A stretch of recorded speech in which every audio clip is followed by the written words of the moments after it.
Manever I say ma PENDREAM TV. PENDREAM TV there, osia dem yopo. If this has been your economy, this has been okay. If this has been your economy since whatever time immemorial, and you have described this economy as a Georgesburg economy, okay, and you have said that the only way out is for us to move away from this economy. Yes. And then you come to power.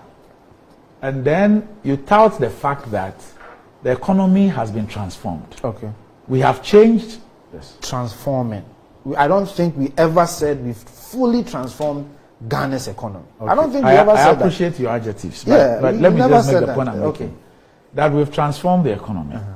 And that we've put the policies in place to ensure that those things are a thing of the past. And then 4 years on, we have this issue, which is a global issue.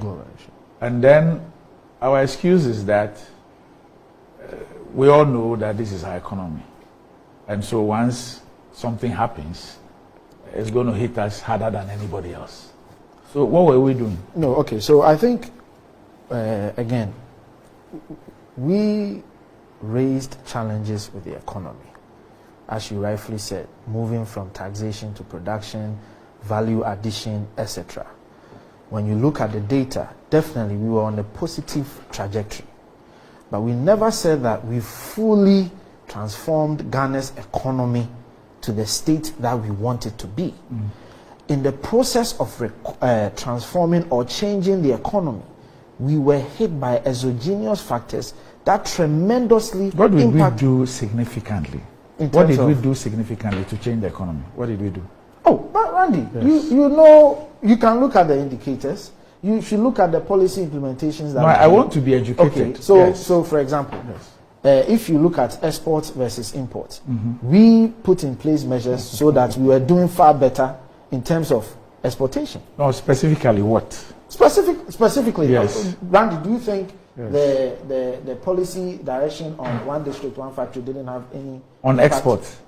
No, not on exports per se. No, because you were talking about exports and imports. That's why I zeroed in on that. Yeah, no, you've asked me on some of the policies we implemented. And I'm saying that will help. We came in... No, I'm just asking how, you see... So I'm sorry. Okay. But I'm just saying that it goes back to the quantitative and qualitative kind of argument. Okay. My point is that if we say that we're doing 1D, 1F for industrialization and value addition and to boost our exports and lower our imports, there must be data to support that indeed. Of course. This policy has reduced, for example, our importation of X by Y, which has saved us B. Do you get what I'm saying? Yeah. Yes. Because when it comes to the issue of our exports outstripping our imports and all that, we all know that it is crude oil and the extra. Yes, it's crude oil. It's the export of crude oil. Okay. Just go and check. So you mean that the receipts, the windfalls, and because the prices increased? No, we even had a lot more wells. Our production capacity for oil from 2017 has increased significantly. Okay. We can so I'm just telling you that. No, I'm just telling you that anytime we speak about our exports outstripping our imports, it's on the back of crude oil and nothing else, and not value addition. Even the crude oil is not value addition. It's a straightforward crude oil. Yes. So Randy, for example, when we came into power, remember, you recall, we reduced and removed about 17 taxes. Okay. So taxes on 17 items. Yes, items. That's not 17 taxes. Okay. Taxes on 17 items. That's fine. So we reduced or removed. Yes. One of them was reduction of corporate tax. Yes. You know, so we can get into the nitty-gritties of some of the policies that we did, but that can be a discussion where I come in and provide you all the details. Right. I'm just quickly trying to recall some of the things we did. But the point of the matter is that Sammy can raise comparisons. Yes. But when we are raising comparisons, it is important to provide the necessary context so that the Ghanaian listening to you will make an informed decision. But if you just say that South Sudan recorded a negative interest rate and leave it there, what accounted for that negative interest rate? If you say that Burkina accounted for negative interest rate, Cote d'Ivoire, Togo, etc., what accounted for it? Take, for example, Egypt. Egypt is at the IMF. Kenya is at the IMF. Cote d'Ivoire is at the IMF. But for different reasons. For different reasons, of course. So it is important that you provide the context. Last week, I was just checking something on Nigeria, and I went to Sahara Report, and I saw the increments in prices of goods and services in Nigeria. So if you come and cite Nigeria's inflation rate without providing deeper context, you are misinforming the people. So, Kofi, what do you say to those who say that prior to the 2016 elections, for example, then candidate Akuffo Addo, yes, and then Dr. Mahmoud Bawumia, yeah, were always using Cote d'Ivoire, okay, as comparison, and that the Ivorian economy has done this. Their inflation is that. Their exchange rate is this. Their this is that. It was always about Cote d'Ivoire and other countries, and not the kind of explanations that you are requiring today. Okay. Cote d'Ivoire was actually a pet country for Nana Akuffo Addo. Okay. Anytime he has to speak about Ghana's economy, Dr. Bawumia same. Okay. So let me also throw the question back to you. What was Sammy and Co saying then when we were citing Cote d'Ivoire? They also said you can't cite Cote d'Ivoire. But today, Sammy cites Cote d'Ivoire. So perhaps we can look at our politics and say that it is important for us to be fair on certain issues and provide context at every time. But if we approbate and reprobate when it suits us, it cuts across. Because he will cite the example you cited. But the question is, what were they saying then? Sammy nicely cited World Bank. But World Bank said a lot of positive things about this government, how we've used COVID money, and they disagreed. So when it suits them, they agree. When it doesn't suit them, they disagree. We all do it. So that is something that we probably have to look at our politics for. Because the same institutions that you are referencing cited in their reports, even Fitch and Moody's cited in their reports that Ghana's economy has been hit by exogenous factors, and that has exacerbated the economic standing. But you tell us that we shouldn't even bring in IMF, we shouldn't even bring in COVID. But the institutions you cite brought in COVID and brought in IMF. I mean, Russia-Ukraine war.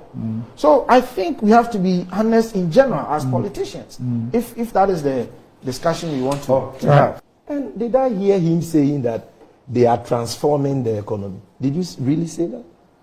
Why you have a different dictionary? It was a response to something I said. You said they have transformed the economy. They are transforming. That they said. And he said they are transforming. Yeah. Yes. President continues. Do they have a different dictionary from the dictionaries we use? Transforming. Or by transforming you mean destruction?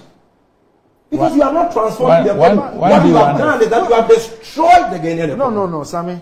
Okay, you are. There is not even one economic index today which is better than it was in 2016 when you were making all the noise in opposition and calling President Mahama incompetent. We bequeath to you an economy that was rated not by Ghanaian politicians, by sovereign credit rating agencies like Fitch, Moody's, Standard & Poor's, and so on, by negative B, means stable with a negative outlook. That was Ghana's credit rating in 2016.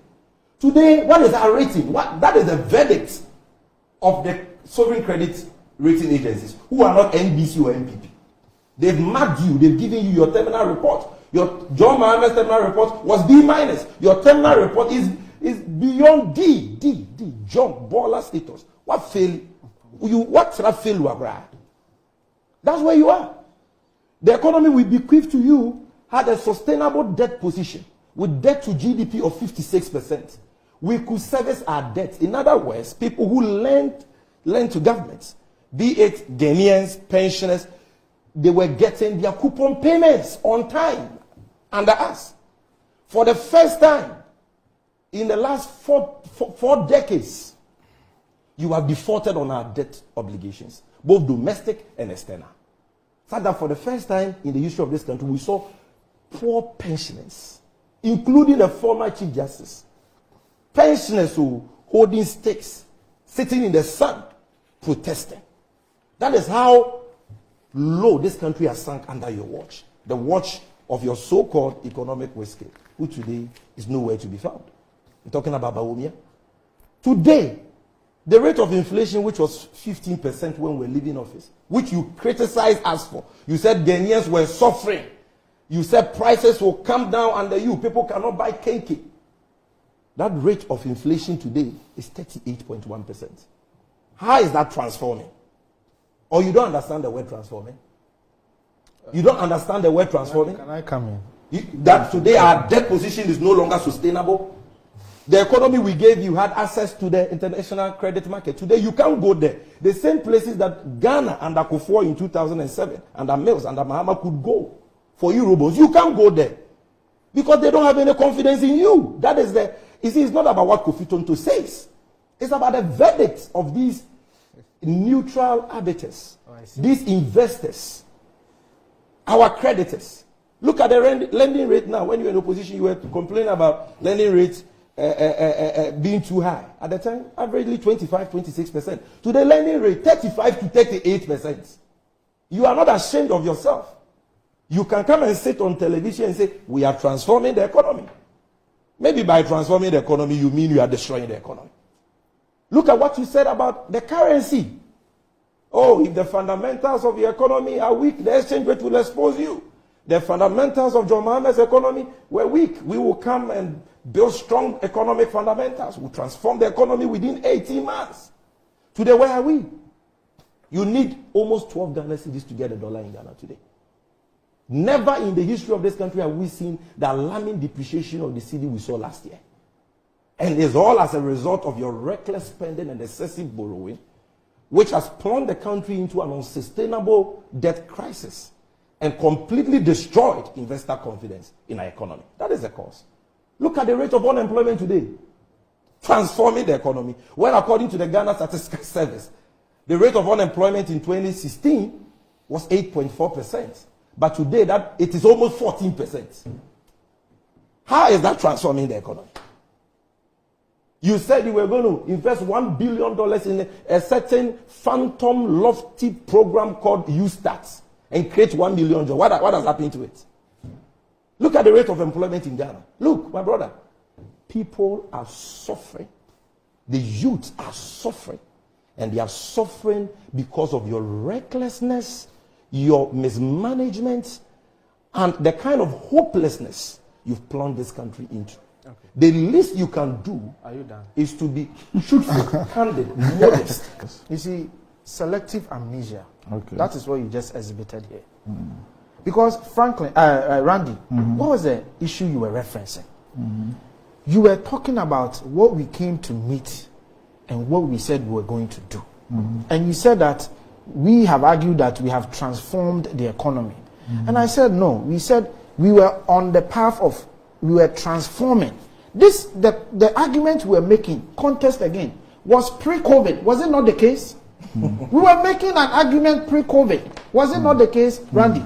So you take an issue relating to pre-COVID, and because you have already written your notes and what you want to say, you transmogrify the whole thing into your agenda and start talking all kinds of stuff.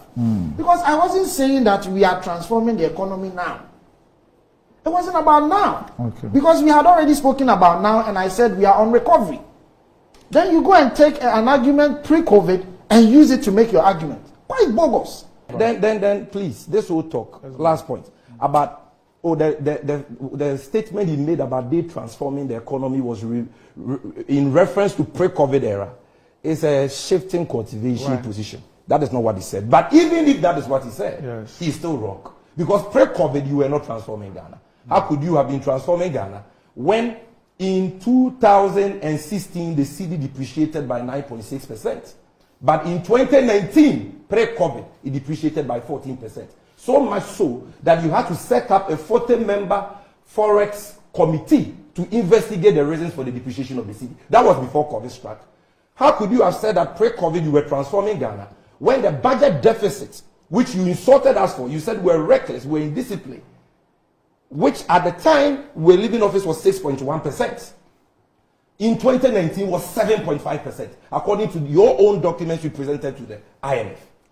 How can you say you were transforming the economy when the debt to GDP ratio, which is the measure of the sustainability of our debt position, had increased from 56% in 2016 to 62% in 2019, minus the below the line items? Even if you added the below the line items, you were doing close to 70%, and the IMF and the World Bank have started warning you. Please, you have never transformed this economy. You came just to destroy this economy, and that is what we have now. So stop hiding behind pre-COVID, post-COVID. The pre-COVID figures are nothing better, nothing to write home about. PENDREAM TV now so far so good. Say open online portal e wo Ghana. Nipa share, nipa follow, nipa comment here. To my best of knowledge, without any biases, PENDREAM TV.